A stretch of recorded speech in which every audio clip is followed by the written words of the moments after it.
Hi and welcome to Simply Ballers 2024-2025 season previews. It's that time of the year where for the next 30 days I'll be releasing a season preview for each team.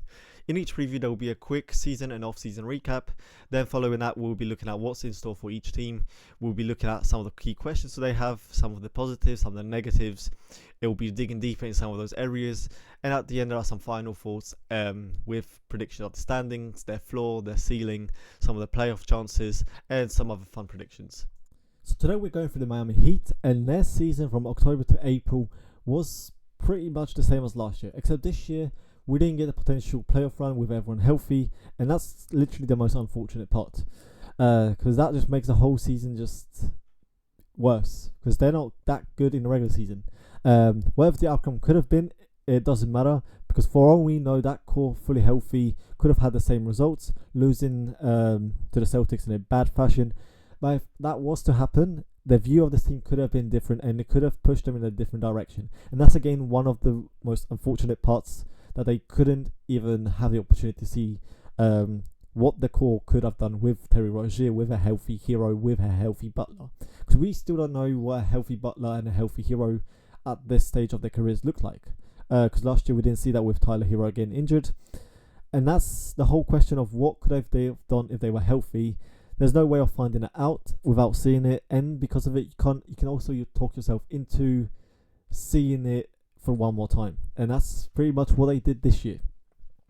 Even though the signs still point in the opposite direction, they were again one of the worst offensive teams. Jimmy was in one of the lowest usage when it comes to just on the team relative to Hero and Bam. They were again one of the least healthiest teams. So there are still a lot of questions that are the same, and they still just haven't had the opportunity to even see if they can address them. They look to address them through getting Terry Rozier early in the year, but then, of course, because of the Heat, he had to get injured. So again, it just makes all of this tougher to evaluate. It just gives you more questions, and it gives you more potential to just like think that it could be better. But focusing on individual players, there was a couple of positives. We saw Duncan Robinson bouncing back. We saw Jaime Jaquez Jr. had a very solid rookie season. Nikola Jovic improved a lot on both ends of the floor. That got him starting at the end of the year. The role players also did their job. When it comes to the top players, we saw Jimmy had a significant drop-off compared to his career year in 2023. There were signs of declines across the board. With both Bam and Tyler Hero, they had an okay season. It was relatively the same as last year.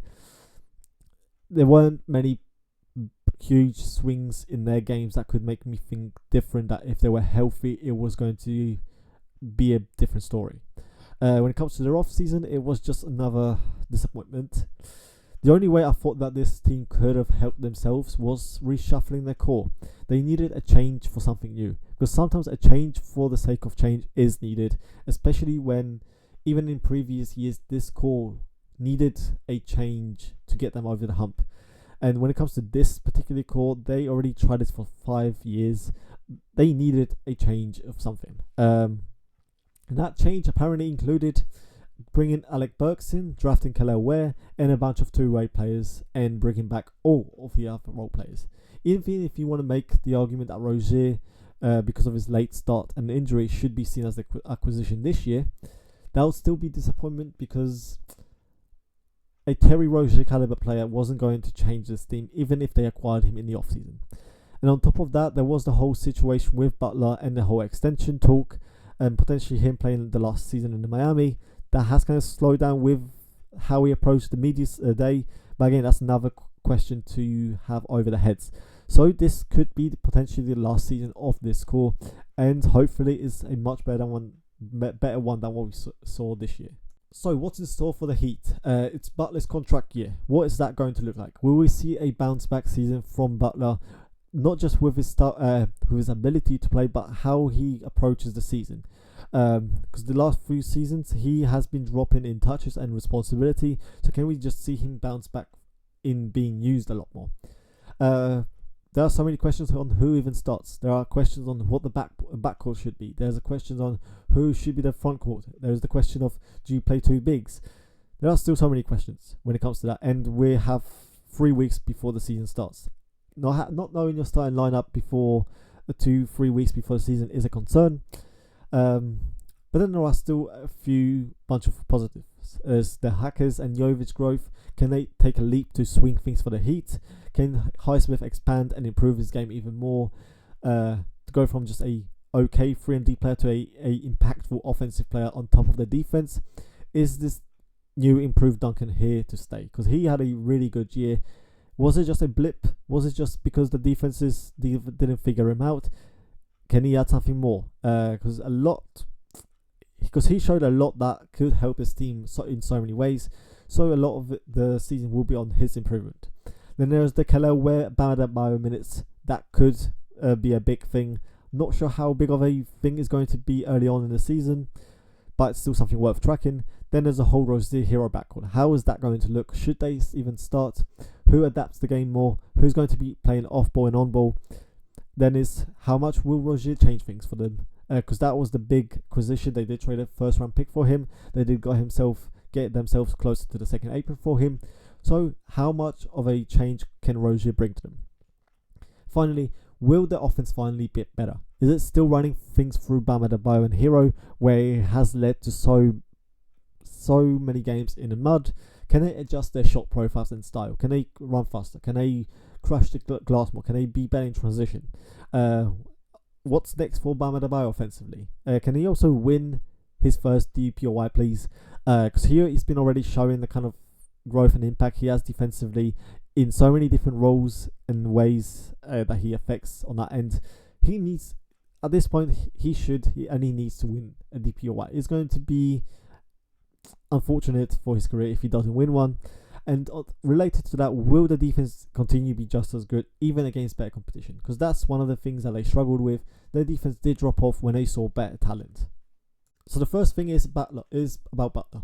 That is the only thing that will matter for this season. It's the only thing. There's nothing else that comes close. This isn't complicated. This is not special to the Heat. If a team wants to be a contender, their best player needs to be playing like the best player. There is no way to go around that. There is no alternative to winning at the highest level without having a top 15 caliber player. And Butler wasn't that throughout the regular season. Because at this point, offensively, this wasn't a team led by Butler. This was a team led by Hero, Bam, Rozier, and everyone else. Butler at most times was third and fourth, sometimes fifth in touches. So it starts here. Their whole season starts with Butler being the first top guy in touches and controlling the offense. He's playing for his contract, so that alone should make this season different. He averaged over 67% touches per 75 possessions, which was easily the lowest in these 5 years. In his first 3 seasons, that never went below 75. So he needs to be more involved in the offense, period. Before even talking about him bouncing back, he just needs to be in a position to actually have a bigger impact in the first place. Because there is no best player on any top team that is 4th or 5th in touches. That just doesn't happen. But with a full off season of getting back to 100%, there is a chance that this bounce back happens. I'm not sure how likely it is though, given his past and the way he plays. There's also the fact that there are many players in recent memory that have been the best player on a contending team at 35 years old. The only players that come to mind is Stephen Curry, LeBron James, and Kevin Durant. That's not encouraging at all if that's the group that you have to hold your standard to. So the biggest question will be in the regular season, which Jimmy they will get. But it's also a bit discouraging is whatever one they do get, it may still not be enough. Because even if he does bounce back to what he wasn't doing in 2022 or 2023, can he do that through 82 games and play at top 10 level in the playoffs? And even then, they still wouldn't be at the top of the top when it comes to contenders. Even in 2022 and 2023, when they did have Butler, they still had so many questions. But right now, all of the season just depends on him. Because without that, why would I expect the offense be anything different? I said last year, without adding another top 15, top 20 caliber player offensively, this team would struggle unless Butler just becomes Butler. It hasn't changed, and I don't see Rozier being a difference maker. So if we do see Butler still coast in the same way, in a similar way. If we still see him be third and fourth in touches, with Hero or Rozier being the on-ball primary ball handlers, I don't see why anything about the offense should change. Because the Heat have been shifting their offense, and the biggest change has been shifting towards more isolation and scoring in the post, and that also coincided with giving more responsibility to Hero and Bam Adebayo. Their on-ball usage went up, and that wasn't great. They weren't enough, though. They weren't enough at an elite level to change the offense with their skill set. So whether or not Butler bounces back, will they still remain in that offense? Because they can't have around 30% of the offense go to Bam in a post or isolation. They can't just have around 30% of the offense go to Hero pick and roll, because that's not a game-changing offense at all, and it will be a reason again why they score sub 100. I don't see why they can't go back to the kind of offense they were running in 2020, especially with both Hero and Bam improving individually, because they clearly have in so many areas, and the 2020 offense with those current players should be much better. This team has the potential to be a lot more versatile than they were in 2020, but they need to have that offense revolving around the DHOs, the movement, the cutting, everything else. Because right now they could be more effective and dangerous than they were in 2022. Imagine a dribble handoff with Robinson that could do everything that he can do now. Where if the defense runs him off the floor, he could get to the rim easily. Imagine an offense that has Bam being the hub, but instead of him not looking at the rim, he's more aggressive, that can draw fouls, that can create for himself. Imagine an offense with both Jovic and Hackers being great off-ball movers that can also impact the same way on the ball. So they have a lot more options and a lot more diversity within their players in that system now. That's why I do wonder if Spo makes that decision to go back to that kind of offense instead of having 20-30% of your offense be isolation, be post-ups. Because there are so many other concerns with the off-ball movement hasn't been the same. It's a lot of spacing just for the sole purpose of spacing. There's no more cutting, there's no more movement. It's a lot of stagnant offense. And that's going to be on Spo to figure it out. Maybe it's also Terry Rozier changing things. How much of an impact can he have? There are ways that you could use him both on the ball and off the ball that could impact a lot. This isn't considering Butler's role at all here. But I don't see Rozier changing much himself. I don't think he's that good of a player when he's put in similar position as like Tyler Hero, where he's on ball. He's an average pick and roll player for his career. He's not the greatest passer. He can take guys off the dribble, but most of the time settles for the shots in the paint. He is not a good rim finisher, so he's not a engine or ball handler that can handle that responsibility and be effective. On the other hand, he is the best guard that I had since Goran when it comes to the self-creation, when it comes to the scoring. Here are some of the stats for Vincent, Lowry from this year, Rozier and Hero. You can see Rozier isn't the greatest rim pressure kind of guy. He's not the greatest passer. He's not the greatest shooter, but it's still much better than what they had at that position in a while. So that alone should be a significant upgrade to what they had. Whether it's on ball or off ball, it will change things for them. How good of a pickup Rozier is will depend on how the offense is run, because there are ways that he's more effective off the ball, and it will also depend on Butler. If the offense is identical or similar to what we had in these two years, I see Rozier making almost zero difference in the overall offense. But if the offense is filled with more movements, more handles, more threes, and it's more Butler being more responsible for the offense, that's where he can make a significant difference as a ceiling raiser. He's the kind of guy that he's a much better off-ball shooter than what they had in recent memory, and he's also an average passer, average scorer, that combine all of that with Butler's impact, it could be a difference maker. One encouraging point is what Rozier has done in that role in Charlotte. Per B-Ball Index, his is offensive LeBron in the last 3 seasons at plus 1.1, plus 1.5, plus 1.1. that would rank 6th, 7th, and 8th out of all on-ball Heat players in that span. So he does raise the floor even in their on-ball role as he was in Charlotte. Equally as important, it's Heroes and Bam's role.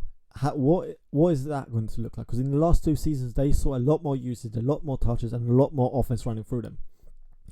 Both players will have to see change the offense drastically. I can't imagine just going for the same thing again, where it's just Bam, ISO, and post-ups, a hero pick and roll. This is again not even considering Butler. It's not considering whether he bounces back or he's more involved in the offense. I just don't really think it will be smart to see an identical season to what Bam and Adebayo was doing, with the way the offense was running through them. For Hero, he needs to embrace a more off-ball role. He hasn't at any point been a more of an off-ball role off a catch than on-ball. When looking at the changes, when I was doing a piece looking at the changes for the player's offense, he was the one that changed the least. So we need to see those changes now. He has the skill set as being a good shooter. He just needs to work differently to get those shots. And at this point, it is a make or break season for him. I'm not hoping for miracles or for him to completely change his game where he can be the focal point of the offense. When it comes to just the rim pressure, the learning how to draw fouls, I don't really care about that. It's just hoping him to simply reinvent his game to play more like Duncan. He has the skill set to be a more effective and impactful player. So can we see him play more like Duncan with the dribble handoffs, with the off-ball shooting, with the off-ball movement? Can we see him improve just the rim finishing? Because he has declined over the last 2 seasons where he's not that bad.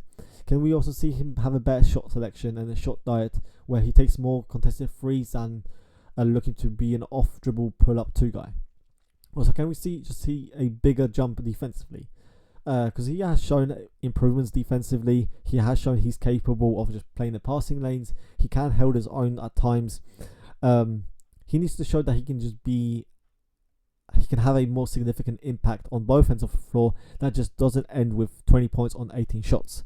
When it comes to Bam, though, there's also a lot that needs to change. He has been in a role that has him take many shots for himself, particularly in the post, where almost 30% of his offense is in isolation or post-up. And that's a reason why he had the least impactful offensive season.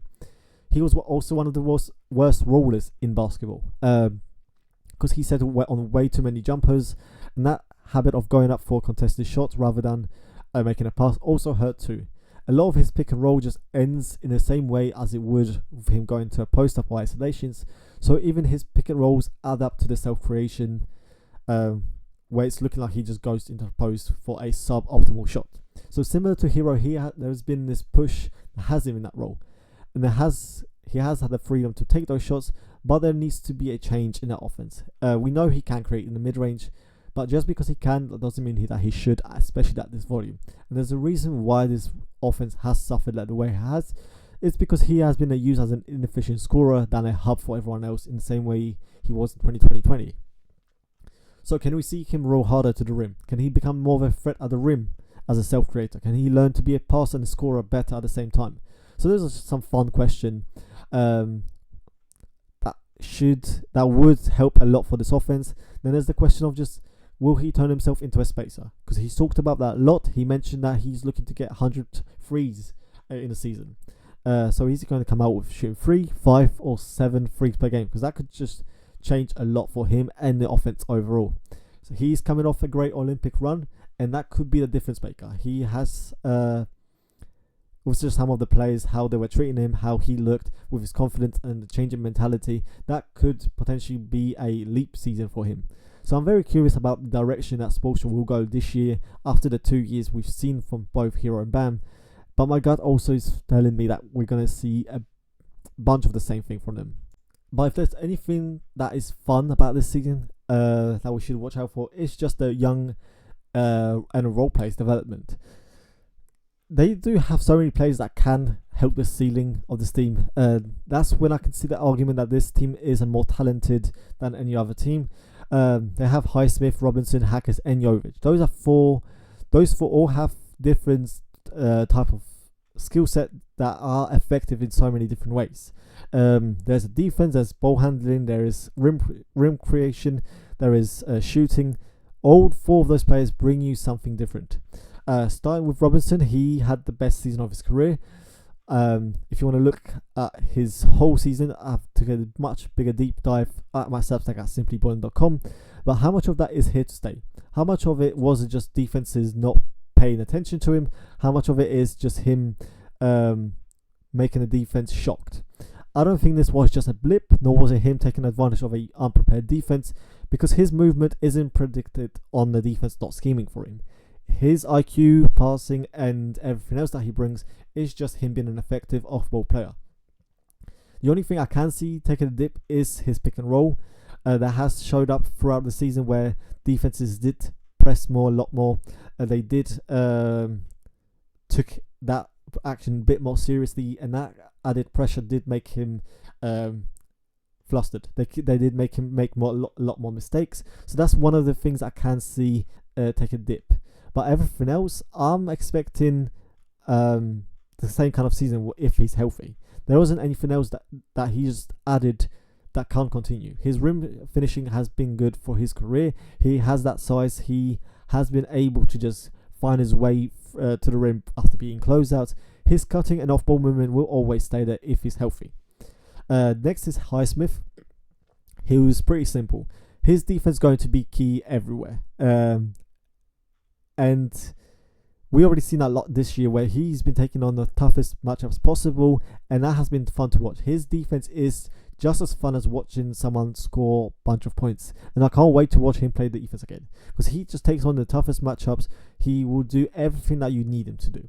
But will his offense step up again? Because he already went from a very negative player offensively to around average. So can he continue to improve as a shooter? Can he increase that volume? Can he be more consistent and have that confidence? Can he also add something new? Because some of the dribbling, I didn't really like when he put the ball down on his floor. Some of the decision making also were just a bit rough, especially in transition. But he is a good passer. So there are ways that you can use him in the same way as you did with PJ Tucker, as a handoff, as a hub, or when it comes to just screening action, making decision on a short roll as a passer. So there are still ways to see how Highsmith can develop offensively as a role player. Then there's both Jovic and Hackers that can swing so much for this team. And if there's anything about the season that's worth watching, it's those two's development. Otherwise known as the worst package that you could trade for Damian Lillard. Hackers already showed that he has what it takes to be the third best player on this team. I wouldn't be surprised if he is that by the end of a month or two. He can provide rim pressure off the dribble, better than anyone not named Butler. He can do it in the pick and roll, in isolation, or in a post-up. And that's all as a rookie. He already shot 65% with over 3 unassisted shots at the rim, and that's impressive. Because again, it's the way he did it with his footwork in the post, his downhill threat in a pick and roll, or in isolation.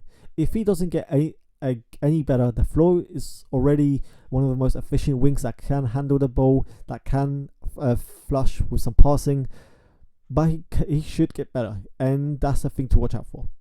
Because the biggest issue with the Heat has been the fact that they only had Butler that can take guys off the dribble and get to the rim. Hackers has shown so much that he can do it easily. There was no resistance of him getting to the rim, and throughout the season he also showed that he can develop a touch around the paint. His post up that gets him into the paint, he was shooting around 50% within 4 and 14 feet. So I wonder what the role is going to be for him. Will the Heat look to get him more involved? Is he going to have more touches in isolation and post up? Is he going to be a more pick and roll guy? Will he also show a lot more improvements when it comes to just his threat as a pull-up? Because that is needed. He can't only be a threat as a downhill guy, because the defense can easily go under, and he needs a counter to that. He needs a counter where he can just go for the floater, go for the pull-up to punish the defense going under. Some of his rim finishing also needs to improve, because he at times just went up for a contested shot and threw something up in the midair. Some of it was just a lack of control. So I wonder how he will look as a finisher. Can he also just develop a better shot? Because that's going to swing a lot for this team. It's going to make him a good player to a much better elite off-ball role player. If he can be a 36 to 38% shooter off the catch, that could change things a lot for him and the team. And then there's also the defensive side, which is a bit more questionable because I'm not sure what role he should be playing. Those are the kind of questions that should be answered throughout the season, and it's again one of the fun things for it. Jovic is also a bit different because the answers to his questions will help the team in a completely different way. He has the skill set to be the perfect front court partner next to Bam and Butler. He took massive leaps as a defender already, where he's not a liability. He, at that size, has been used as a rim protector who's not elite or even average at that yet, but there has been progress of great improvement. But there's still so many questions that need to get answered. Is he going to be an actual plus defender in many ways? How exactly are you going to continue to use him? And that alone would help this team drastically because of his size that they didn't have in a while. Offensively, he was doing his job. He was shooting around 40% on over 9 threes when he became a starter. He's a very, very smart IQ kind of player, always knowing when to cut and how to cut. The only thing that I would want to see him improve on is the rim finishing, because that, again, similar to Hackers, it's been a bit over the place where he doesn't look in control when going up the rim. But he also has the highest potential, I think, out of anyone. He does have a higher ceiling than like Hackers, but I'm not sure how likely that's going to hit. Whereas Hackers has a higher floor, that is way more likely. His ceiling might be lower, but I'm a lot more confident that he can reach his ceiling than Jovic can reach his. So then, tying all of this up, the biggest question is, how will all of this work? What even is the starting five? What are the rotations? Because that's been an issue every single season right now since 2022. Since it's been figuring out who should start next to Bam, who should start next to Jimmy, who's the backcourt. The only consistence I think should be is that Butler and Bam are starting. For me personally, that I would also add Jovic to it. I don't think there's an argument that he should not be starting. There's the backcourt conversation with Hero and Rozier. I think that is Duncan. He has to start with how he fits with the team, how he's been looking with the team since 2020. He always been a much better fit than Hero has with both Butler and Bam. When it comes to Rozier, he needs to be starting. I don't see the need for him off the bench, and he can help the team in various roles at that position with Butler or as a guy himself with the on-ball. When it comes to the front court, the conversation is whether he's Jovic or Highsmith or both. I think it should be Jovic, especially what he provides at that size with the 3-point shooting and how he looked better as defensively. But there was also the debate with Ware and Adebayo. I don't think that's going to be a big conversation right now. There's a lot of question marks for both Bam and Ware to even make it a viable option to start. Right now, I just see the rotation with those two just as a spot minutes to just see how it is. But then all of these big lineups, whatever they decide, whoever starts, whether it's Hero, whether it's Rozier, whether it's Duncan, whoever starts, every single thing depends on Butler. Whatever it is, it just hinges on him entirely. A lot of these 5-man units for the past 2 or so seasons look worse than they should be because of him being 3rd or 4th in usage. With the likely start lineups with Terry, Hero, Butler, Bam, and Jovic, or even Highsmith, Butler was around 20 to 22% usage. No top player has that kind of usage with the starting lineups. So literally everything starts with him. There are some lineups that have every single thing when it comes to rim pressure, the finishing, the 3-point shooting stuff, the 3-point rate. The only thing that matters was the Butler's usage. So there are paths to make all of this work. But on the other hand, there's also the question of defense. That's where I can see the argument that Highsmith and Jovic need to start at the same time to give them more size and give them a point of attack defender. Because if Highsmith doesn't start, who's guarding the point of attack? I can't see Butler take on that responsibility, and everyone else I just don't really trust or like. Then it's just on Bam's hands to do everything, and I also don't like that. So some predictions. I see this team as a 43 to 48 win team. A lot of the regular season success will just depend on health, luck, and whether the series at times, because they were the most unserious team of like all of the top teams. There should not be a point that they were losing to a Memphis Grizzlies game, to a Memphis Grizzlies team that had basically every single rotational player be out. They lost to the Wizards. There were so many stretches they just did not look serious. There were so many close games that could have gone either way. So the regular season will just hinge on that. That's where they can be an 8th seed, or they could be a 5th seed. Because right now this season they were separated by only 2 games from being a top 4, top 5 seed. A game against the Memphis goes the other way, and they could be a 5th seed. So again, the regular season doesn't matter as much, because it can swing so many ways. But right now, the only question is just looking at everything else. It's looking at how the offense will look. Can it improve? Can the offense be different? Can the whole system be different? Because that needs to change. I can't bear to watch the same kind of offense 3 years in a row. The offense will click better if we just see Butler play better. And again, that's going to be a big question. Can Butler carry them through the playoffs, through the regular season, and then through the playoffs again? That's going to be the biggest question. Because everything else, when it comes to the defense, they have the right track record of being a good defensive team. That should probably carry on. There was a question about just a better competition, but with just Bam being Bam, Jovic providing the size, Hayward being a point of attack defender, I can still buy into that, especially with Spoelstra as the head coach when it comes to his defense. Right now, I also do think the supporting cast will potentially be better. Yeah, Hackers, Jovic, Duncan are better. Rozier gives you something they didn't have since Dragic, so there is a case that they are a better team. But again, at the end of the day, everything lies with Butler. Their playoff ceiling lies with him. Their whole season lies with him. That's why I also wouldn't be surprised if they end up in the same exact spot. But if they end up in the exact same spot in a way they were in 2023, where it allows Butler to just step up in the playoffs, that's when I can buy myself into again. If we see Butler have 25 to 30% usage, dominate the ball the way he has in 2022, with this supporting cast, with everyone in the right roles, I can buy myself into it. I can be a cocky hit fan then. But right now, it's all just depend on Butler. It all depends on the changes in the offense and how Heroes and Bam's role is going to look like. Right now, it's just going to be likely the same kind of season. Just seeing how all the pieces fit, figuring out the rotations, and seeing how everyone else adapts to the right role.